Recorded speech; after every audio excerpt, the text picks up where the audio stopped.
Hi everyone, welcome back to my channel. Agi channel da muk taramna upchari na sidi si surjadebagi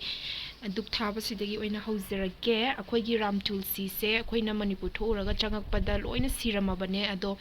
aigi husband na joton khara tawduna smaina asang base khara chongthorak base ure mana singse sida surjadebagi duk thajare sidna aigi imungi laiduk thangmai thajare na si ayuki सिगे अयुकी breakfast ने सलैरे butter का bread का म toast तौरे अदगिदी सिदा biscuit लैरे अदगिदी सिदना चा लैरे सिगे अयुकी ब्रेकफास्ट ने से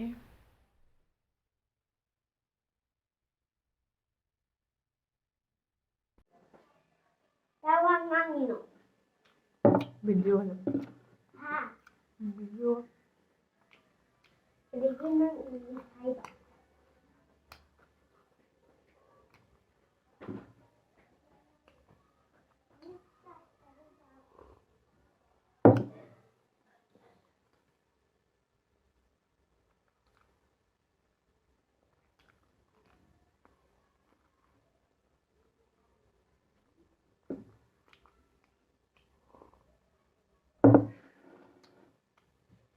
मैम ब्रेकफास्ट चाबा लोरबनिना नोट्स किता सेमगे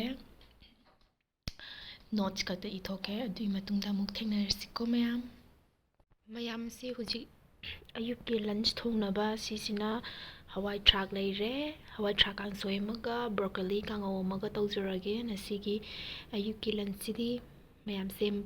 बलोरगा मु उचरागे को कांसोयगी मटल सेम्बल होइजरे सिदा आलू लैरे अदगिदी सिना हवाई ट्राक तो खोंदा खर सुगाइरे होरेन मुनबदको हामदि मपुम तावरगा लैबदो चाबा नुगाइतेदनको दो होरेन कांसोय तो नैखाद्रसु यानबा सिदा खर खोंजैदे सुगाइरे सिदा टोमेटो लैरे सिदा केनो फदिगोम लैरे देइदि से तेलौ लैरे देइसे सिंग मचेत अनि हुम लैरे सीने न सिगी कांसोय की मागी इंग्रेडिएंट्स अदो तेलौ मनाजे पाक न फंगदेबको सिदा तो आगी तेलौ मना हाना हौरमबदो लोइना कंगागा लेरमनिना हुजिकसे मचा मचा चोंखलकदा गाइरे तो तेलौ मना दे हापचद्रे तो तेलौ मना हापद्रगसु सीना हाउनबा नसिगिदि थोंगनी आइदी कांसोय गुंबा थोंगनबा थोंगबदा दगिदि सौगरी गुंबा थोंगबदा nga याइबसे हापनदे ngari खक्तना थोंगे दो nga याइबसे नहान yumdagi hapirakpagi sida khara lairibako aduna nga yaiba hapago ina thongjarage na sigi kangsoi sidi nga yaiba dum haptragasu dum hawe hainaba minadi hainadaba minadi mahaudo icham chamgani do khainaba khoidadi dum hawe adu nga yaiba hapaga thongjarage na sigi kangsoi se na hangi nga tawbudune nga tawbase oina hapjarage nga yaibasu hapke ado अनि दंग ओइन हापचरगे दुगा nga ताउसे ओइन हापतोकचरगे nga ताउबसे सुम निमिनि गुंबा हुनि गुंबा लेनसला आदि मागी महाउसे खरा वालिदना को दुना कांसोय थोंबदो ओइन हापतोकचरगे नाम सिदाइगी कांसोय थोंबगी इसिंगसे थांगतले दो इसिंगसे सौगदौरे सौद्रिङाइदा तेलौ ने ngari ने दगिति मोरok मचुने खरा हाना तौरगा सौहलगे सिंगने तौरगा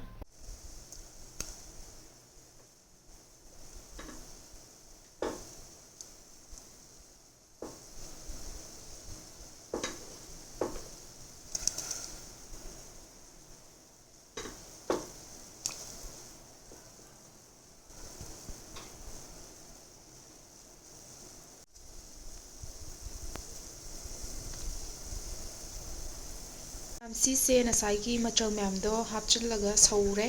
फजना सौरे ngahak सौलबा मतुंगदा मागी इंग्रेडिएंट्स सिंगदो ओइन हापचरगे हुजि ओइन हापचगदरिबसे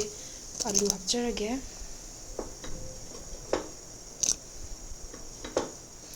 मैम तेलौ मना हापदी अमुका हेना हावगदबने अदो तेलौ मनादो लैट्रबनिना हापचद्रे खामेन सिनबसो ओइ सोनबदि दुम हापचरगे होरेन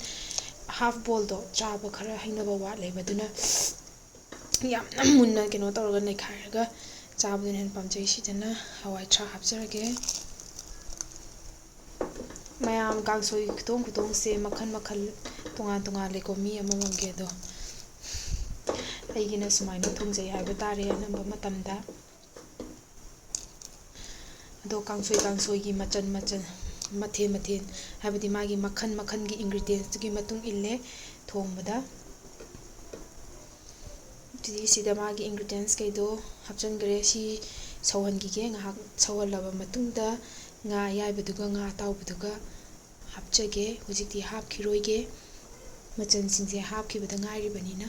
ꯃꯌꯥꯝ ꯍꯧꯖꯤꯛꯀꯤ ꯍꯥꯞꯆꯈꯤꯕ ꯄꯣꯠ ꯆꯩ ꯃꯌꯥꯝꯗꯣ ꯂꯣꯏ ꯁꯧꯔꯦ ꯁꯤꯗ ꯇꯣꯃꯦꯇꯣꯁꯤꯁꯨ ꯄꯦꯠꯊꯕ ꯍꯧꯔꯛꯑꯦ ꯑꯗꯣ ꯁꯤ ꯃꯇꯥꯡꯁꯤꯗ ꯑꯩ ꯉꯥ ꯑꯌꯥꯏꯕꯒ ꯉꯥ ꯑꯇꯥꯎꯕꯒꯗꯣ ꯍꯥꯞꯆꯤꯟꯖꯔꯒꯦ ꯑꯍꯥꯟꯕꯗ ꯑꯩꯒꯤ ꯉꯥ ꯑꯌꯥꯏꯕ ꯑꯅꯤꯁꯦ ꯍꯥꯟꯅ ꯍꯥꯞꯆꯤꯜꯂꯒꯦ ꯑꯗꯒꯤꯗꯤ ꯉꯥ ꯑꯇꯥꯎꯕꯁꯦ ꯍꯥꯏꯕꯗꯤ ꯃꯄꯨꯝ ꯅꯠꯇꯕꯤꯗ ꯁꯨꯃꯥꯏꯅ ꯇꯪꯈꯥꯏ ꯈꯥꯏꯗꯣꯛꯆꯔꯒ ꯇꯧꯔꯒ ꯍꯥꯞꯀꯦꯀꯣ ꯁꯨꯃꯥꯏꯅ ꯇꯧꯔꯒ ꯁꯤꯃꯗꯤ ꯈꯔ ꯆꯥꯎꯅ ꯌꯥꯎꯍꯜꯂꯒꯦ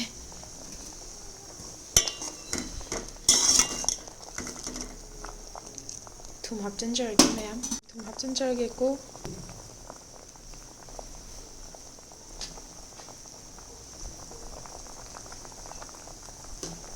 ꯃꯌꯥꯝꯁꯤ ꯃꯥꯒꯤ ꯃꯆꯜ ꯃꯌꯥꯝꯁꯦ ꯂꯣꯏ ꯃꯨꯜꯂꯦ ꯑꯗꯨꯅ ꯍꯧꯖꯤꯛ ꯙꯅꯤꯌꯥ ꯊꯥꯛꯆꯔꯒꯦ ꯐꯗꯤꯒꯣꯝ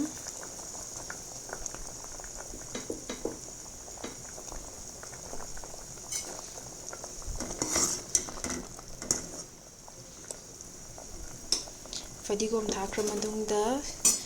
ꯁꯦꯀꯦꯟ 3-4ꯃꯨꯛ ꯁꯧꯍꯜꯂꯒꯦ ꯑꯗꯨꯒ ꯃꯨꯠꯊꯠꯆꯔꯒꯦ ꯀꯥꯡꯁꯣꯏꯁꯦ ꯉꯁꯤꯒꯤ ꯀꯥꯡꯁꯣꯏ ꯂꯣꯏꯖꯔꯦ ꯁꯤꯅ ꯕ꯭ꯔꯣꯀꯣꯂꯤ ꯀꯥꯡꯉꯧ ꯉꯧꯅꯕꯗꯨꯅꯦ ꯁꯤꯗ ꯑꯂꯨ ꯁꯣꯏꯔꯦ ꯕ꯭ꯔꯣꯀꯣꯂꯤ ꯁꯣꯏꯔꯦ ꯇꯣꯃꯦꯇꯣ ꯈꯤꯇꯪ ꯍꯥꯞꯄꯦ ꯑꯗꯒꯤꯗꯤ ꯁꯤꯗ ꯇꯤꯜꯍꯧ ꯂꯩꯔꯦ ꯑꯗꯨ ꯕ꯭ꯔꯣꯀꯣꯂꯤ ꯀꯥꯡꯉꯧ ꯉꯧꯅꯕ ꯃꯆꯜꯅꯦ ꯑꯗꯨ ꯀꯥꯡꯉꯧ ꯉꯧꯕꯗꯤ ꯎꯠꯆꯔꯔꯣꯏꯒꯦꯀꯣ ꯃꯌꯥꯝ ꯁꯤꯁꯦ ꯅꯍꯥꯟꯒꯤ ꯕꯣꯔꯣꯏꯗꯨꯅꯦ ꯑꯗꯣ ꯌꯥꯝ ꯍꯥꯎꯋꯦꯅ ꯉꯔꯥꯡ ꯂꯩꯖꯔꯛꯄꯗꯣ ꯑꯗꯣ ꯁꯤ ꯁꯣꯔꯠ ASMR ꯑꯃ ꯇꯧꯖꯔꯛꯀꯦ ꯃꯈꯣꯟ ꯇꯥꯕꯤꯌꯨꯀꯣ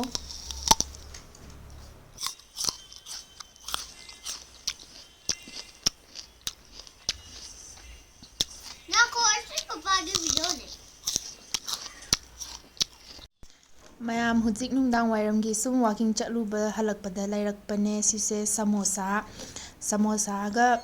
ꯁꯃꯣꯁꯥꯒ ꯆꯥꯃꯤꯟꯅꯅꯕ ꯍꯤꯟꯖꯥꯡꯒ ꯇꯧꯔꯒ ꯂꯩꯔꯛꯄꯅꯦ